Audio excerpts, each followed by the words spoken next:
If you want to change the world, start off by making your bed. If you make your bed every morning, you will have accomplished the first task of the day. It will give you a small sense of pride, and it will encourage you to do another task, and another, and another. And by the end of the day, that one task completed will have turned into many tasks completed. Making your bed will also reinforce the fact that the little things in life matter.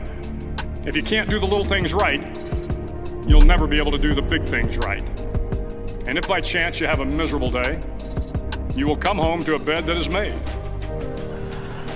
that you made. And a made bed gives you encouragement that tomorrow will be better. To pass SEAL training, there are a series of long swims that must be completed. One is the night swim. Before the swim, the instructors joyfully brief the students on all the species of sharks that inhabit the waters off San Clemente. They assure you, however, that no student has ever been eaten by a shark, at least not that they can remember. But you are also taught that if a shark begins to circle your position, stand your ground. Do not swim away. Do not act afraid.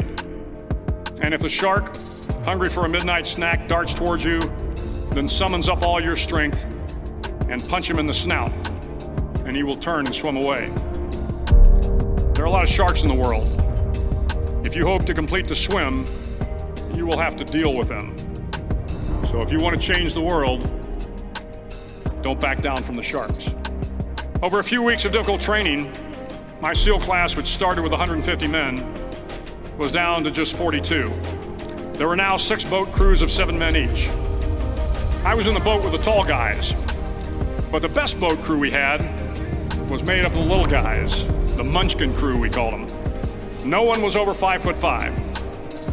The Munchkin boat crew had 1 American Indian, 1 African American, 1 Polish American, 1 Greek American, 1 Italian American, and 2 tough kids from the Midwest.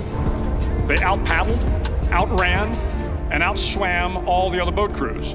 The big men in the other boat crews would always make good-natured fun of the tiny little flippers the Munchkins put on their tiny little feet prior to every swim.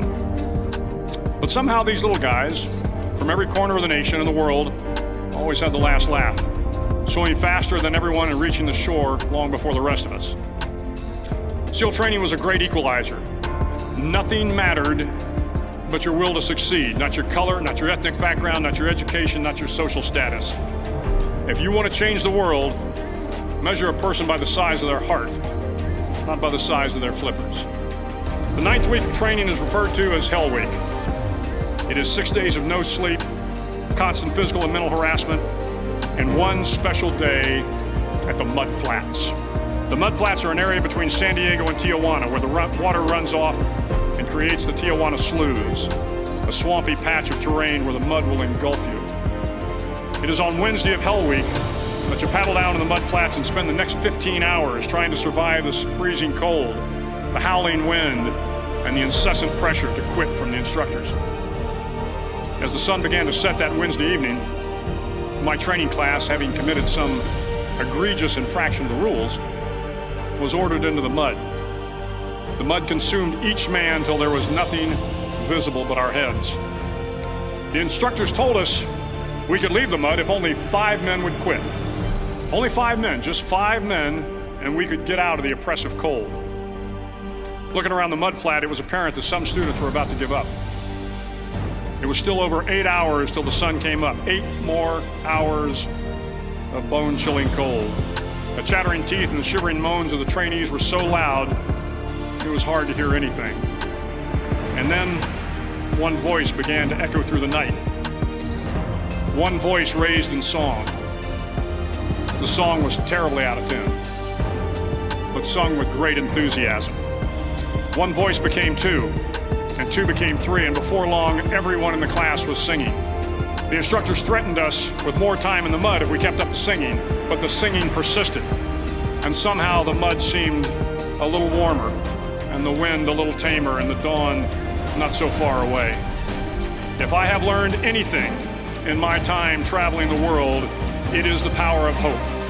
The power of one person, a Washington, a Lincoln, King, Mandela, and even a young girl from Pakistan, Malala. One person can change the world by giving people hope. So if you want to change the world, start each day with a task completed. Find someone to help you through life. Respect everyone. Know that life is not fair and that you will fail often. But if you take some risks, step up when the times are the toughest, face down the bullies, lift up the downtrodden, and never ever give up. If you do these things, the next generation and the generations that follow will live in a world far better than the one we have today. And what started here will indeed have changed the world for the better.